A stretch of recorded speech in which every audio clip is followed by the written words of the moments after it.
నేను చెప్పదలుచుకున్న సన్నాసులను ఎవడైనా 3 నెలల్లో 6 నెలల్లో ఈ ప్రభుత్వం ఉండదు అని గ్రామాలకు వచ్చే మా కార్యకర్తలు వాళ్ళని పట్టుకొని యాప చెట్టు కట్టేసి లాగుల తొండలిడ్చి కొడతారని చెప్పి నేను ఈ సందర్భంగా చెప్పదలుచుకున్నా.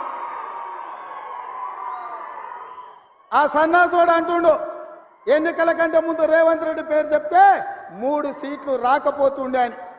నేను ఇవాళ ఈ వేదిక మీద నుంచి ఆ సొల్లు వాగుడు వాగే కేటీఆర్కి నేను సవాలు విసురుతున్నా. బిడ్డ, ఇవాళ నేనే ముఖ్యమంత్రి, నేనే పిసిసి ప్రెసిడెంట్ను. రేపు రాబోయే పార్లమెంట్ ఎన్నికల్లో నేను సవాలు విసురుతున్నా. నీ చేతనైతే దమ్ముంటే నువ్వు మొగోడు అయితే ఈ తెలంగాణ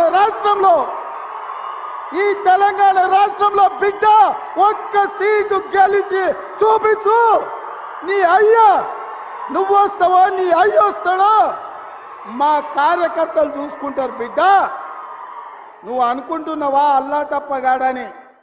అల్లా తప్పగాలం కాదు, అవులగాలలాక అయ్య పేరు చెప్పుకొని కుర్చీలో కూర్చోలేదు సన్నాసోడా.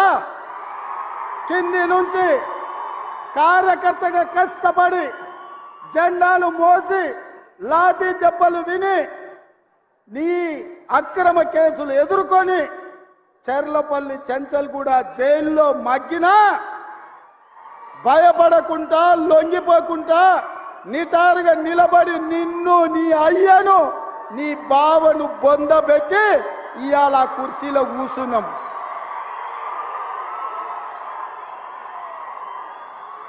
ఈ కుర్చీ ఇనాం కింద వచ్చింది కాదు, ఈ కుర్చీ అయ్య పేరు చెప్తే వచ్చింది కాదు బిడ్డ. నల్లమల్ల అడవి నుంచి తొక్కుకుంటూ వచ్చి నీలాగటో నెత్తి మీద కాలు పెట్టి తొక్కి ఆ కుర్చీలో కూర్చోబెట్టిండు మా కార్యకర్తలు. ఇవాళ కుర్చీ ఉందంటే అది మా కార్యకర్తల త్యాగం. ఇవాళ కుర్చీ ఉందంటే మా కార్యకర్తల పోరాటం. ఈ కార్యకర్తలు వీళ్ళు నాకు అండగా నిలబడ్డంత కాలం, నన్ను భుజాల మీద మోసినంత కాలం, నువ్వు కాదు నిన్ను పుట్టించిన నీ అయ్య కాదు వాళ్ళ దేవుడు వచ్చినా ఈ కుర్చీని తాకలేరని నేను ఇవాళ చెప్పదలుచుకున్నా. ఇవాళ ఆయన మాట్లాడుతుండు మేము సోషల్ మీడియా ఉంటే మేము గెలిచేటోళ్ళమని. అరే సన్నాసోడా, ఉన్న టీవీలన్నీ సుట్టపొల్లవే కదరా. మాకేమన్నా టీవీ ఉందా? మాకేమన్నా పేపర్ ఉందా? మా అయ్య చూపించుకోవడానికి ఏమన్నా టీవీ ఇచ్చిండా? రాసుకోవడానికి ఏమన్నా పేపర్ ఇచ్చిండా? సొల్లు వాగుడు వాగడానికి మాకేమన్నా మైకులు ఇచ్చిండా? సాయంత్రం పూట సేద రీయడానికి జూబ్లీహిల్స్లో సినిమా వాళ్ళ గెస్ట్ హౌస్లు ఏమన్నా మాకు ఇచ్చిండా? ఏమిచ్చిండా? మా కార్యకర్తలు కష్టపడితే, మా కార్యకర్తలు నిలబడి కొట్లాడితే మాకు ఇవాళ ఈ అధికారం వచ్చింది.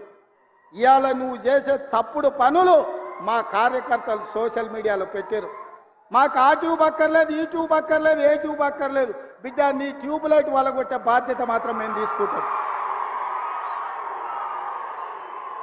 ఆయన చివరికి దివాలా చెడి యూట్యూబ్ ఛానల్ పెట్టుకుంటామంటుండు.